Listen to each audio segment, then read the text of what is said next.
So we're going to get right into it. We're going to hold the hijinks for later. Please subscribe, hit the like button, all that good ishness. And let's get into it. This story right here was released by Century City News. It's called Tupac Says I'm a Dead Man Walking, which is ironic because that was the name of Snoop's album, Dead Man Walking, after he left Death Row and joined No Limit Records. But we'll get into that story later. Role model in the brown bottle, Hennessy. Jewel said, the only thing I don't like about the West Coast is that if they were mad at someone, then they expected their artists to carry that beef. So when Cube decided to leave the group, I remember we came in and I was wrapping up some stuff and Dre was like, I want you to do this skit. I'm like, what skit? He told me he wanted me to say, since Ice Cube is sucking so much New York dick, let him come eat some of this Chicago pussy. I said, what? And Dre said, yeah, he's dick riding. He's riding with New York. That's what I don't like about the West Coast because that blew my chances of ever working with Ice Cube. At the Death Row Christmas party in 1995, Mark Anthony Bell is robbed and beaten by Suge Knight, Tupac Shakur, Dr. Dre, and Norris Anderson. Now, let's get into it. I don't like the name Norris Anderson at all. I just don't like that name. But I'm going to give you several reasons why I don't like that name. First reason, when I first heard the name Norris Anderson come out of Fat Pig Reggie Wright's mouth, I said, who the fuck is Norris Anderson? The name Anderson caught my attention immediate fuckingly. I said, okay. Norris Anderson is Suge Knight's brother-in-law.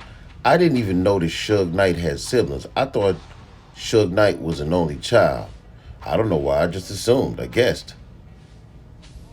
So I figured if Norris Anderson was Suge Knight's brother,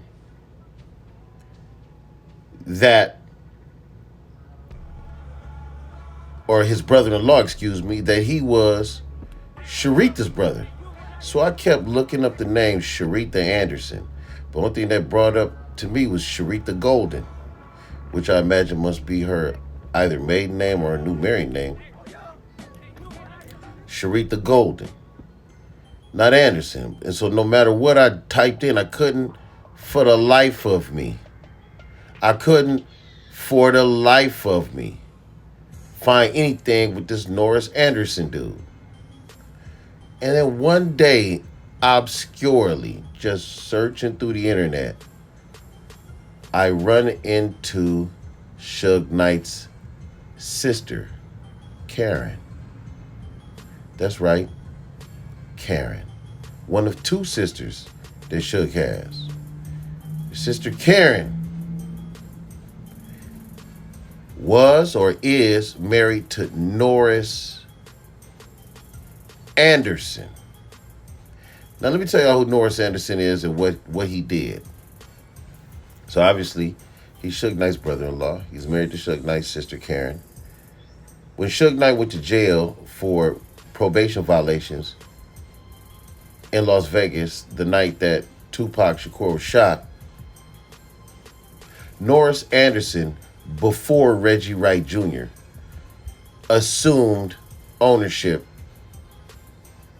of Death Row Records, which would only make sense. Why would you be close with your brother-in-law in which your wife is doing a whole lot of renegade shit out there with pigs and have him run your label? It just didn't make sense to me. But now, realizing that Norris Anderson is his sister's husband, now I could dig a little deeper. Well, watch out what rabbit hole you like to climb down. Because the first thing I run into is who? Norris Anderson standing next to Orlando Anderson, number 13, in Las Vegas, conspiring with the young man, it looks like to me. So now I got to ask the question: did Suge set this up?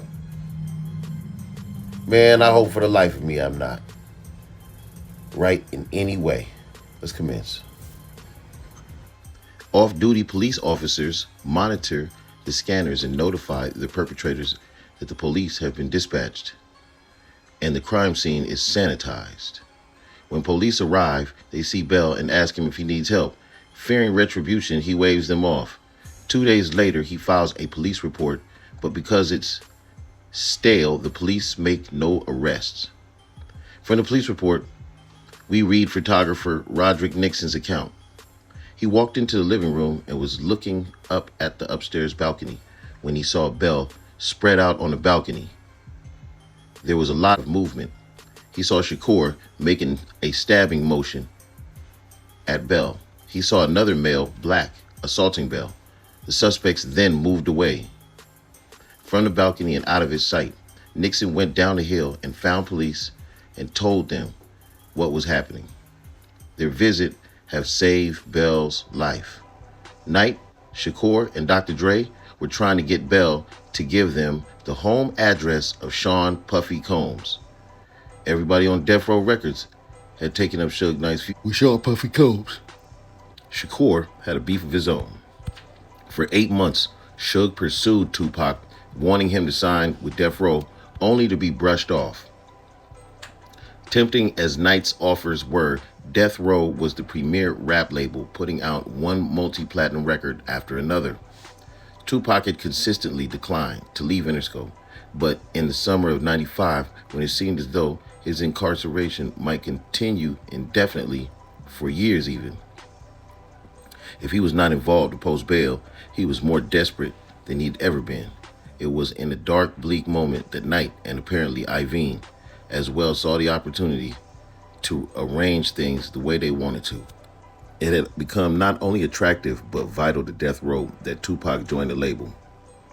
One of the company's biggest stores, Snoop Doggy Dogg, was facing a murder trial, and it was rumored on the street that Dr. Dre was leaving.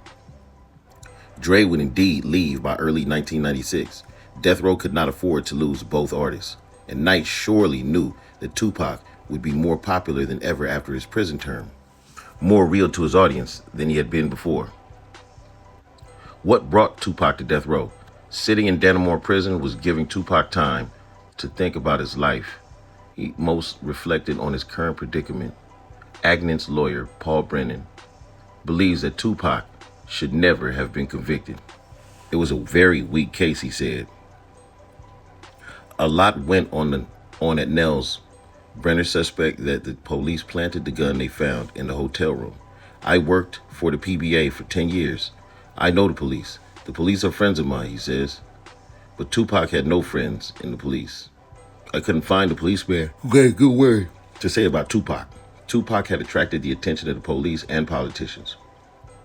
The problem with attracting that kind of attention was that it impacted the whole record label. On March 14th, 1995, Tupac releases Me Against the World while he was in prison. The album made its debut at #1 on the Billboard 200. It is considered one of the most influential hip-hop albums of all time. Interscope achieved double platinum status, but the label gave it a cold reception. It brought out the politicians to put pressure on law enforcement to bring Tupac down. The once or twice daily cavity searches by the Dannemora guards were humiliating and degrading. They had him in their control now. Tupac was infamous among law enforcement, and they had held all of the cards. They would make him wish he wasn't there. They would push every prison rule to the 9th degree in applying them to Tupac Shakur. Tupac was unsure about the real reason he was in prison. He knew that Haitian Jack set him up.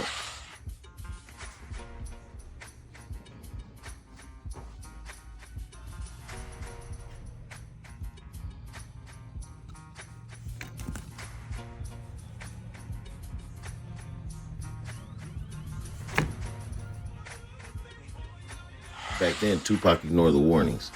Jaquez had all this gold and diamond jewelry. Man says he had money. He had a nice BMW. He could get you in any club. Pac was just starting to be known then, and he could get in all the clubs. Jaquez spent about $4,000 or $5,000 on Tupac in the beginning. He just was overwhelmed by him. According to someone else who knew Agnet, Madonna, with whom Tupac would become close, was one of Agnet's celebrity friends. But there had to be more there, and it had to be others in on it. He had thought about all of those that were at Quad Studios that day. He received anonymous letters telling him that Puffy and Biggie were behind trying to kill him that day. He bought into the lies. Every humiliating act by the guards was just another act of being violated to take out on those that set him up. He retraced his steps. Tupac had a lot of pending cases, which really took a lot of money. I mean, he probably had cases in almost every state. Strapped for cash, Tupac put feelers out for work. Little Sean was an artist managed by Haitian Jack and told Tupac if he came down to the Quad studio, he would pay him to lay down some tracks. As Tupac's entourage got into the elevator, men with guns appeared and told him to get down on the knees. Tupac was uncooperative. He grabbed the gun and was shot in the stomach. As Tupac reached for one of his guns that he carried in front pockets of his pants, the gun went off and Tupac shot himself. That bullet ricocheted around the elevator with fragments that also hit Tupac. Tupac's jewelry was stolen and he made his way up to the studios where he hid his gun inside of a piano. Biggie didn't even know Pac was going to be in there. These guys pull up on them and get them in the elevator. Pac grabbed for the gun and that's how he got shot. The guns were called the Twins, which he carried, loaded and cocked most of the time. He always carried a gun in his pants and it was always cocked half of the time. Okay. There were people that were close to him that knew that the groin area gunshot came from his own gun and none of us said anything and it took on a life of its own. Biggie had nothing to do with Pac getting shot, and when Biggie came to visit Pac in the hospital, he told him about the stashing the gun at the studio. Biggie offered him to go get the gun. So Biggie and Man go to the studio and Biggie distracts everybody there while Man opens up the piano and retrieves the gun. Haitian Jack had something to do with Tupac being shot. Pac came to the studio to lay down the track for an artist that Jack manages, so it came from Jack. Biggie had nothing to do with it. That's deep. Haitian Jack was a nefarious criminal connected to all of the wrong people in New York. He took Tupac under his wing. He was in the hotel room when the sexual assault with Tupac was accused of. Tupac, Haitian Jack, and Charles Man Fuller were all charged in the crime, but Haitian Jack somehow managed to get charges against him dropped. That fact alone screams setup. That's real shit. The Quad Studio shooting was probably also a setup. Keep in mind that Tupac had attracted the attention of Vice President Dan Quayle as he denounced the industry, seeking censorship of the music industry. Tupac had shot Atlanta off-duty cops, and those were charges that were dropped. Mutulu is convinced that Tupac became a lightning rod after he shot the policemen in Atlanta. These disenfranchised, the young blacks who are poor and hopeless, have no leader, Mutulu said. Their heroes are cultural and sports heroes. No one, not even Jesse Jackson, not even Ben Chavis, not even the minister Louis Farrakhan, has as much influence with the segment as the rappers do. Police all over America had their sights set upon putting Tupac behind bars, and he had even attracted unwanted attention from the FBI. But if prison was the downside, album sales was the upside. Suge had been courting Tupac. Suge's big fear was that Tupac would sign with Sean Combs. Damn. That would have been devastating and a devastating blow to Suge. Suge Knight was beginning to understand the difference between marketing and publicity. You could spend millions of dollars on marketing and not move a single record. You could spend nothing and get publicity, with an incident and get a platinum album.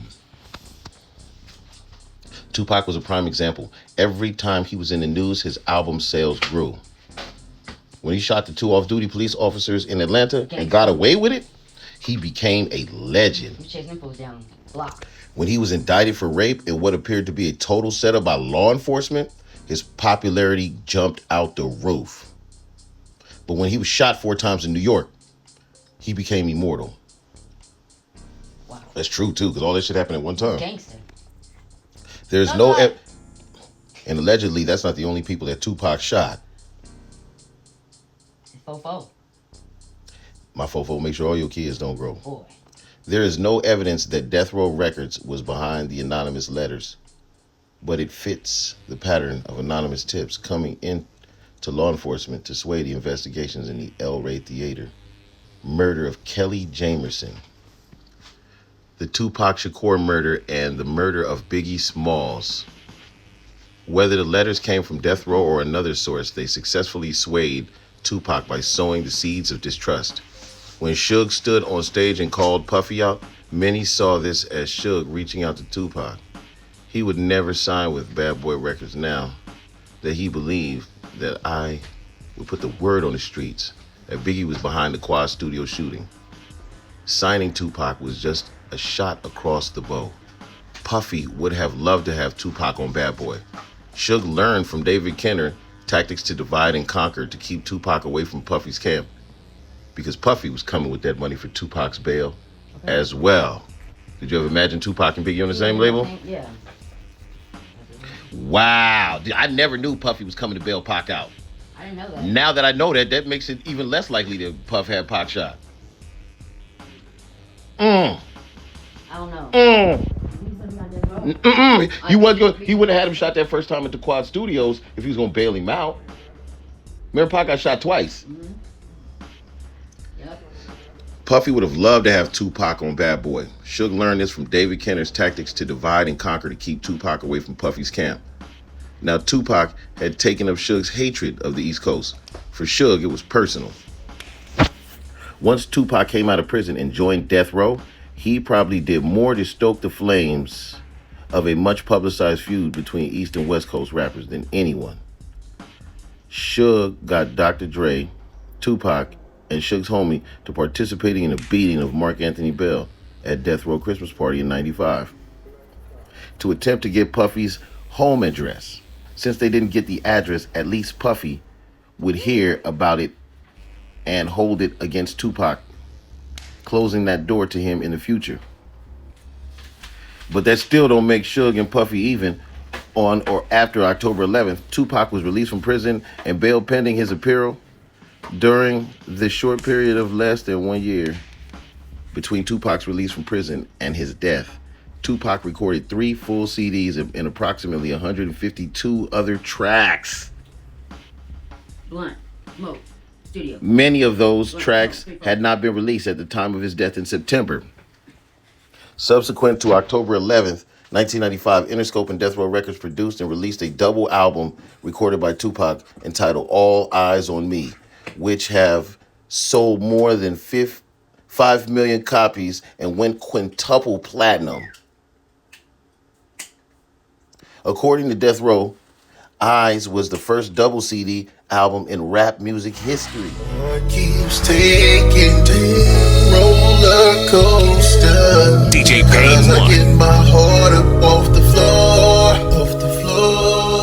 And my devotion is the sweetest lotion.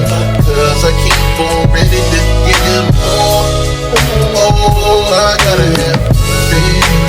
I said I gotta have faith. I gotta have faith, the faith. I gotta have faith, the faith. Oh, lady, I want you to know that lyrical flows and that my format is dedicated to you. Oh, lady, you know that my rhymes are floating, overload with the sweet devotion. And you know that that's closure. I said my heart been sinking because I